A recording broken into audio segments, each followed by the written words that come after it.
Senate परिवर्तन panel ने 4 जिलों में अपने उम्मीदवारी हेतु बिगुल बजाया। साथ ही चुनाव से योग्य न्याय दिया जाएगा, ऐसा उन्होंने पत्रकार परिषद में कहा। गोंदिया में दोपहर 1 बजे शासकीय विश्राम गृह में आने वाली सीनेट में विजयी उम्मीदवार हेतु योग्य कार्य करने तथा नागपुर विद्यापीठ सभी 10 उम्मीदवार जीतने हेतु उन पर जो अन्याय होता है उसे दूर कर शासन से मिलने वाली 100 करोड़ की नीति छात्रों के काम में नहीं मिल पाती, इसलिए प्रयत्नशील रहने की बात कही गई।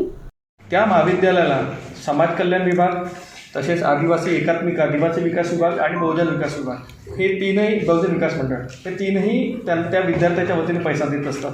आता प्रॉब्लेम काय होणार की एखादा विद्यार्थी जेव्हा एखाद्या महाविद्यालयात प्रवेश घेतो त्यावेळेस त्याच्याकडनं प्रवेशाच्या नावावर 20-20 हजार घेतले जातात, 25 हजार घेतले जातात किंवा 10 हजार घेतले जातात। जेव्हा की तो शिष्यवृत्तीस पात्र आहे त्या विद्यार्थ्याने जर प्रवेश घेता वेळेस पैसा भरला आहे आणि त्याची जेव्हा शिष्यवृत्ती तुमच्या खात्यात जमा झालेली आहे तर त्यावेळेस त्या विद्यार्थ्याचा पैसा परत करणं गरजेचं असतं।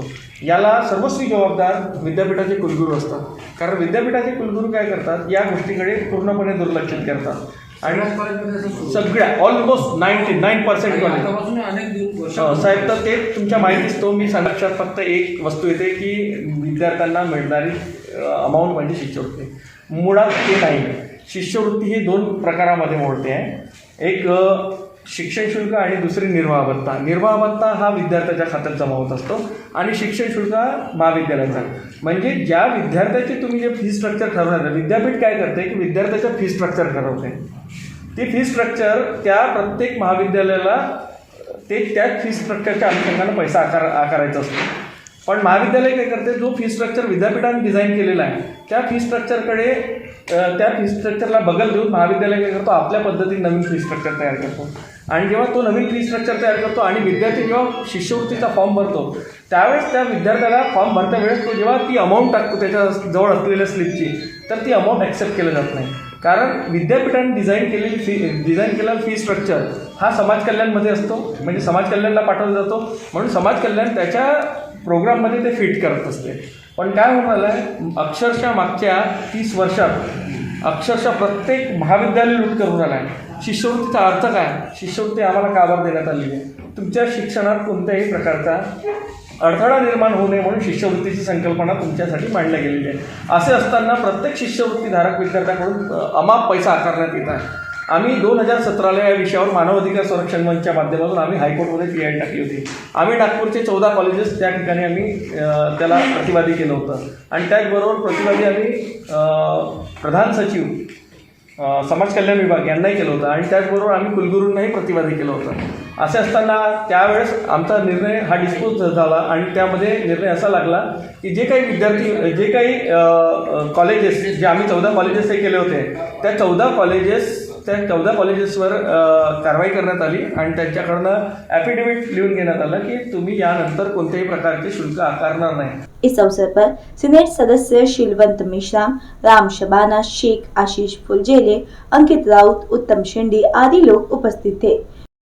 प्रशांत डेकाटे सर और मैं हमने जो भी स्टूडेंट के इश्यूज़ है क्वेश्चंस है उसके ऊपर काम किया, फिर उसमें शुल्क को लेकर हो, फीस को लेकर हो, एग्ज़ाम फ़ी को लेकर हो, रिवैल्यूएशन फ़ी को लेकर हो या फिर संशोधक जो स्टूडेंट है विद्यार्थी है उसकी फेलोशिप बढ़ाने को लेकर, तो ये काम हमने किए हैं। साथ ही साथ जो विद्यार्थी और विद्यार्थिनियों का जो हॉस्टल है वो होना चाहिए, क्योंकि पुराने हॉस्टल अभी काम नहीं कर रहे हैं और इस वजह से जो 500 स्टूडेंट वहाँ पे रह सकते हैं, लड़कियाँ रह सकती है, लड़के रह सकते हैं, इसके लिए हमने प्रावधान किया है। एक 500 लड़कियों का लड़कों का नए से हॉस्टल बनेंगे, साथ ही साथ जो रीडिंग रूम है वो भी बनेगा। 1000 लड़कियाँ लड़के वहाँ पे बैठ के पढ़ाई कर सकते हैं। महात्मा फुले जो हमारे महापुरुष हैं जिन्होंने हमें शिक्षा ग्रहण करने का अधिकार दिया, उसके लिए उन्होंने संघर्ष किया। आज बहुजन समाज महात्मा फुले जी के जो संघर्ष है उस संघर्ष की वजह से शिक्षा ग्रहण कर रहा है, तो उनकी विचारधारा हमारे स्टूडेंट तक जाए, उनका मैसेज स्टूडेंट तक जाए, इसलिए महात्मा फुले विचारधारा विभाग शुरू करने का हमने निर्णय लिया है और उसका प्रस्ताव भी सीनेट काउंसिल में हमने पारित किया है। साथ ही साथ उनका स्मारक भी वहाँ होगा। यहाँ से पढ़ने के बाद हमें रोज़गार मिले, लेकिन इंडिया की कंडीशन देखी जाए तो रोज़गार अभी लड़कों को मिलता नहीं। इसलिए हमने सोचा अगर Japanese, French language, German language, Chinese language, इन लैंग्वेजों का प्रशिक्षण अगर हम अपने स्टूडेंट को देते हैं विद्यापीठ के माध्यम से, तो इनको रोज़गार उस देश में मिल सकता है। इसलिए वो प्रशिक्षण कार्यक्रम भी शुरू करने जा रही है विद्यापीठ। उसके साथ साथ जो स्पर्धा परीक्षाएं होती है उसको लेकर भी हमने काम किया है। स्पर्धा प्रशिक्षण कार्यक्रम भी विद्यापीठ चलाएगा।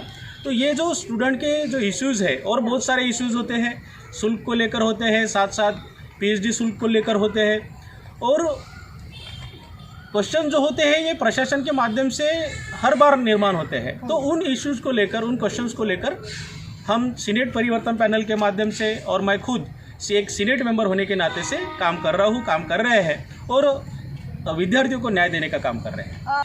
अगर मनुवादी लोग हैं, अल्पजन हिताय अल्पजन सुखाय वाले लोग हैं, तो हमारे जैसे बहुजन हिताय बहुजन सुखाय वाले जो लोग हैं, तो जाहिर सी बात है संघर्ष तो होगा। गोंदिया से सतीश पादी की रिपोर्ट।